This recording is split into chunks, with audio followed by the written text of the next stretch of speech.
Hey guys, what's up? It's Katie and I'm back with this quick little video on 6.2.2, similar to what I did with 6.2.1. Basically going to talk about the global node, the boss, and my overall thoughts on this chapter. So first off, Mister Sinister can suck a dick. But overall, the global node isn't too bad. So let's go ahead and take a quick look at it. The global node is Backblast, and I think Kabam should rename it. Like, seriously, it sounds a little saucy. But, so let's go ahead and take a look at it. The attacker's critical damage is doubled. However, if damage from a critical hit exceeds 3% of the defender's max health or the attacker lands 4 or more guaranteed crits throughout the fight, the attacker suffers from an Incinerate debuff, dealing damage equal to their last crit over 5 seconds. So I'm going to show you ways to get around this Incinerate debuff, basically other than bringing an Incinerate immune champ such as Void. Now, in case you haven't picked up on this, this node is a Corvus counter because he will activate that Incinerate almost immediately. I mean, you could essentially Corvus your way through it if you're great at intercepting and get the opponent down before you run out of charges. If not, you're gonna die.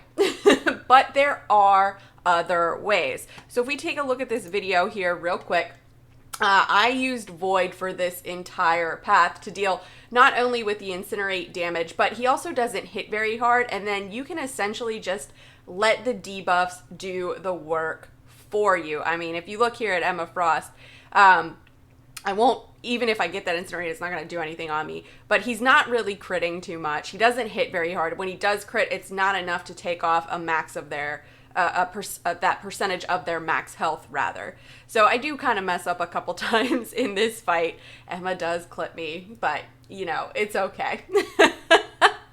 But basically what we're going to do is, the whole point with Void is you want to get those debuffs on the opponent and let them do the work for you. Now, you could use Red Hulk since he is Incinerate immune. If he does get an Incinerate on him, he converts them into heat charges, which increases his damage output. So you see there, we've already got up to 4 heat charges. Once you get up to 10, the damage really starts to roll. So, I mean, we're up to 8 now, and we're going to get that buff there, boom, we're up to 10, launch the special, and that damage really fell. You can also use Emma Frost, because in her diamond form, she's immune to it and will shrug off the Incinerate debuff, but the problem with Emma is you have to manage your power with her, because as soon as she gets one of those Incinerate buffs on her right there, look at that damage go, and it takes a hot minute for her to get back to diamond form. Captain Sparkles is another counter to it, but you need to be in binary form so you can get the indestructible charge, and once you have that charge, you'll be immune essentially to the Incinerate, but as soon as that indestructible charge goes away, look at that Incinerate damage roll. So you want to make sure you can kill them before the binary runs out. Killmonger is actually another great option because he actually doesn't hit that hard. He never triggers that Incinerate, which is great. So he's another good option for that node. He can also kind of shrug it off, although it didn't really work for me, but I guess since he didn't trigger it, there was no need to shrug it off. But he can shrug off certain debuffs. So we're just trying to wail away here, but you do get that degen on you here because this does have the double dash back node. So that kind of is a little bit iffy right there.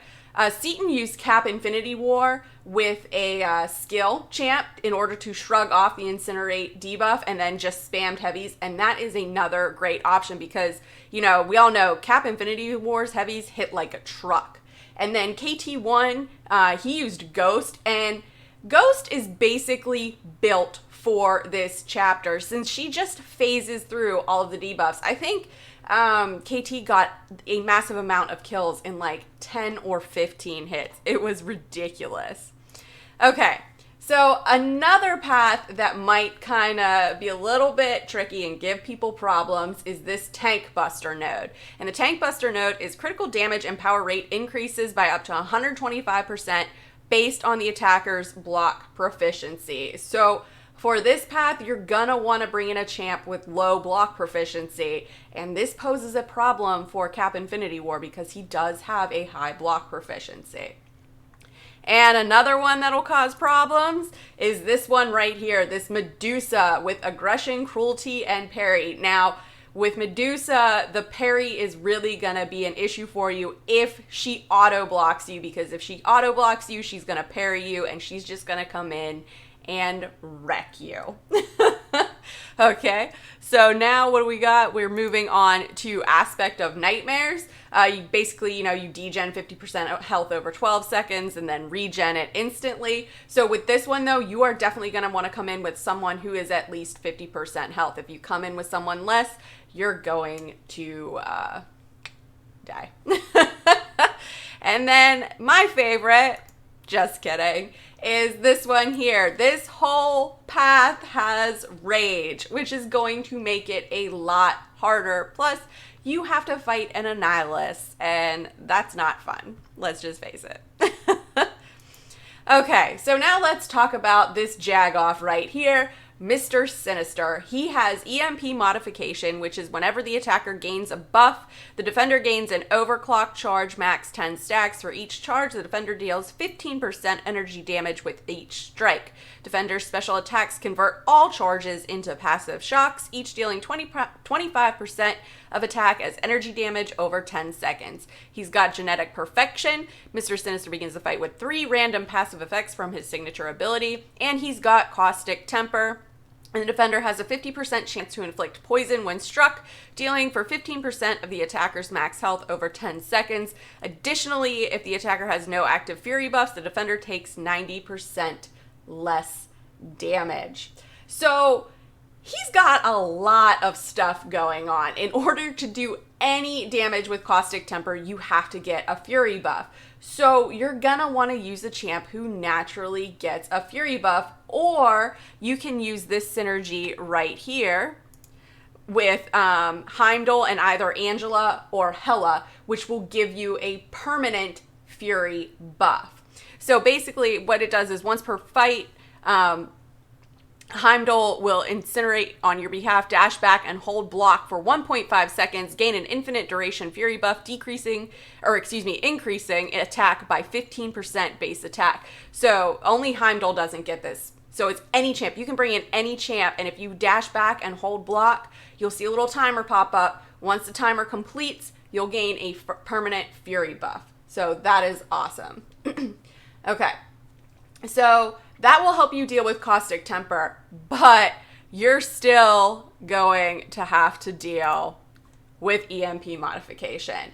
And dealing with EMP modification, you're either going to want to bring in a shock immune champ or find a way to not gain fury buffs in between his specials, where then you can negate some of the damage. One of the ways to do this, though, is to try not to dex or you could even remove the dexterity mastery. I've seen that, but you're gonna take a lot of block damage.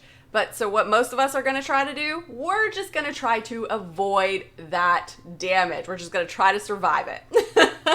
The best counter for this, though, of course, is Gladiator Hulk. And honestly, he's one of the best counters for Mister Sinister's healing. So if you want to save some units, you're going to want to bring in this synergy right here. Again, either the Heimdall and Hela or Heimdall and Angela synergy in order to get that fury buff.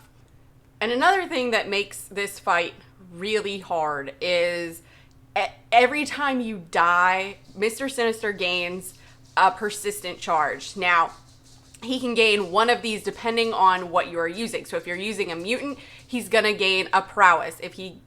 That's gonna increase his special attack. If you're using a skill, he's gonna gain precision, increase in critical rating. Science, he's gonna increase his regen. Mystic, he's gonna increase his power rate, and Cosmic, he's gonna gain a fury, increasing his attack. So it's a lot of stuff going on here. So let's go ahead and take a look at how I dealt with this tool. So basically what I did was I was like, okay, Hype gains Furies naturally through his heavy, so I'm going to bring in Hype and I'm just going to keep using his heavies to build up his Furies. And then what I'm going to do is I'm going to spam special 3s. Now some people, they chose to spam his special 1s in order to get those Incinerates. that works too, but for me, I seem to get more damage on spamming the special 3s. Now, Mcoc, he got a solo with Gladiator Hulk. Now, you see he dashed back and held block because he's got the Heimdall and either Hela or Angela, I can't remember which, synergy going on here. And so he's got the permanent Fury buff. And this is why Gladiator Hulk is perfect for this, because he negates that shock damage and he heal blocks on his special 1, which is awesome. So Mister Sinister's not going to regen if you launch your special 1 and get that heal block on him. And plus, I mean, he can just do this fight very well. I mean, look at this. This is a solo with on Mister Sinister, 6.2.2 boss with Gladiator Hulk. It is awesome. Now, I have seen some other champs such as Cap Infinity War, Quake, and Captain Sparkles, you know, the new Miss Marvel, the new Captain Marvel, do fairly decent on this boss also, but they are not perfect counters. And I have to say one thing about this, that Kabam is full of shit with this fight. You need very specific champs to get through this fight without spending a ton of units. I mean, between the nodes and Mister Sinister, there is a ton of stuff going on, and there are very few good counters. Now, with that being said, Kabam has always said, you know, that they are trying not to make, you know, champion-specific fights or champion-specific paths and this, that, and the other. But Act 6.2 is littered with the exact opposite of what they are saying. I mean, I think, honestly, what I think is that I think each boss should have like 5 or 6 really good counters, not just 1 or 2. And I can guarantee, I am willing to bet that within the next few months, Kabam will be releasing champs that will counter these nodes and these bosses perfectly just to get you to drop that cash. I'm willing to bet money on that. But anyways, guys, that's all that I got. I hope this helps you out as you, you know, continue your journey through through Act 6. I'm going to try to do a quick one of these for each one, so look out for 6.2.3 coming soon. That's all that I got. Let me know in the comments below, what do you guys think? Who were your best counters for Mister Sinister? What did you think of the global node? Do you think that Kabam is just going to drop perfect counters to these nodes in the up and coming months? And let's discuss. As always, guys, thanks so much for watching. If you guys liked what you saw and you want to see more, please remember to like and subscribe. Follow me on Instagram and Twitter, and I'll catch you guys. Oh, hit me up in the Discord chat, and I'll catch you guys on the flip side. Bye, guys.